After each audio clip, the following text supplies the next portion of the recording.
In dieser Videoreihe soll es um die Installation gehen und alle Themen rund um die Installation. Im ersten Video geht es dabei um den Download der Version 24 und die Installation als Standardinstallation.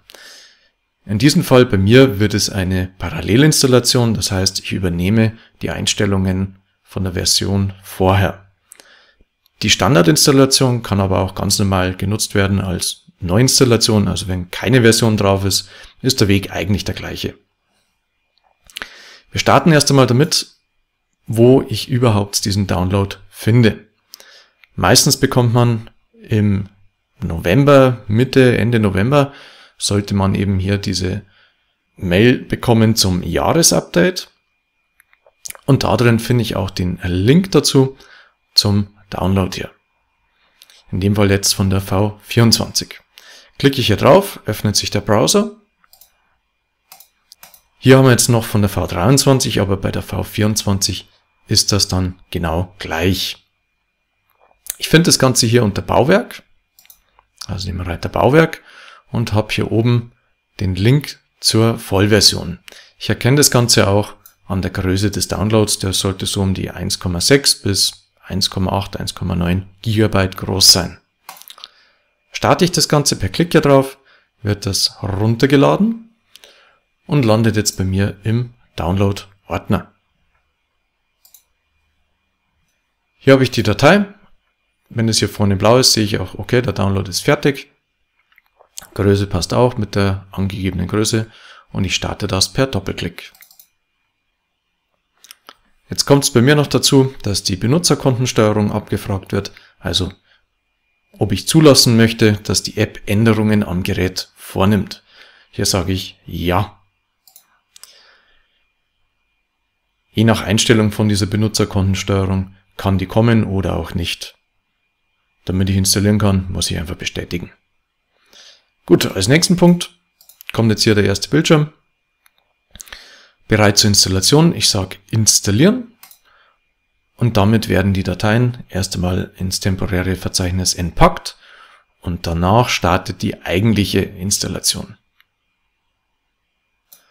Während das Ganze hier entpackt, gehe ich nochmal auf die Voraussetzungen ein, die für eine Parallelinstallation da sein müssen. Das heißt, Parallelinstallation bedeutet ja, ich übernehme die Einstellungen von einer Vorjahresversion oder von einer V22 in dem Fall. Bei der V24 ist es also mindestens eine V22 oder V23, die auf dem Rechner sein muss, damit von der Einstellungen übernommen werden können. Damit das von der Installation gefunden wird, muss die Desktop-Verknüpfung vorhanden sein. Habe ich diese Desktop-Icons nicht da oder auch keine Version 23 oder 22 installiert vorher, dann wird das Ganze jetzt hier bei der Standardinstallation einfach eine Neuinstallation. Jetzt ist das Entpacken fast fertig. Sobald es fertig ist, geht das nächste Fenster auf. Und dann sind wir ja auch schon. Noch wichtig hier der Hinweis dazu, Virenscanner und Firewall sollten zur Installation aus sein. Es kann nämlich sein, dass die mit bei der Installation mit eingreifen, Dateien weglöschen oder vielleicht das Schreiben von Dateien verhindern. Also falls es da Probleme gibt, sollte man den Virenscanner und die Firewall zur Installation anhalten, ausmachen. Ich wähle jetzt hier die Standardinstallation und bestätige noch das Lizenzabkommen und sage dann einfach nur Programm installieren. Sehen wir, er hat schon untersucht, welche Versionen sind denn vorhanden.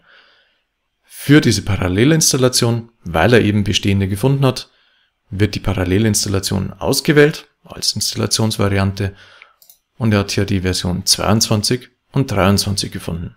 Die beiden Desktop-Icons sind da. Ich wähle jetzt hier die Version 23 und sage OK. Von dieser sollen Einstellungen übernommen werden. Mir wird noch der Pfad angegeben, wo die Installation ausgeführt wird. Hier nur der Hinweis, in Program Files, also Programme x86 oder so weiter, sollte das Programm nicht installiert werden. Da fehlen einfach oftmals die Schreibrechte dazu und dann funktioniert das Ganze nicht richtig. Also einfach ein Standardpfad auf C kann man so lassen. Jetzt kommt noch die Frage, ob ich die Einstellungen übernehmen möchte, entweder von der Auslieferung oder eben von meiner alten Version, von der Version 23. Ja, neue Einstellungen übernehmen würde jetzt bedeuten, ich nehme die neuen Einstellungen, die bei der Auslieferung mitkommen.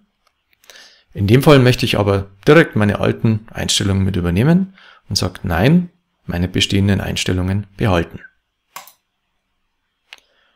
Damit geht es jetzt weiter in der Installation und die ganzen Dateien werden zu dem Pfad hinkopiert, den ich vorher ausgewählt habe. Wenn ich eine Neuinstallation mache, also ist keine bestehende Version vorher da oder wird gefunden, dann entfällt natürlich der Teil mit diesen Einstellungen komplett und das Programm wird einfach installiert. Jetzt sind die Dateien hochkopiert, die Zusatzsoftware ist mit installiert und am Schluss kommt jetzt noch das Fenster, dass die Installation erfolgreich durchgeführt wurde. Klicke ich auf OK und auf Fertigstellen. Jetzt sehe ich, dass hier nach der Installation das Desktop-Icon für die V24 da ist. Wichtig ist jetzt dabei noch, dass bei der V24 bzw. ab der V24 die Datenbank der alten Version jetzt nicht mehr übernommen wird, sondern wir nehmen jeweils die der Auslieferung, also der jeweiligen Auslieferung, in dem Fall von der V24. Und die liegt jetzt dann hier im Installationsverzeichnis unter C, die 24 DBA.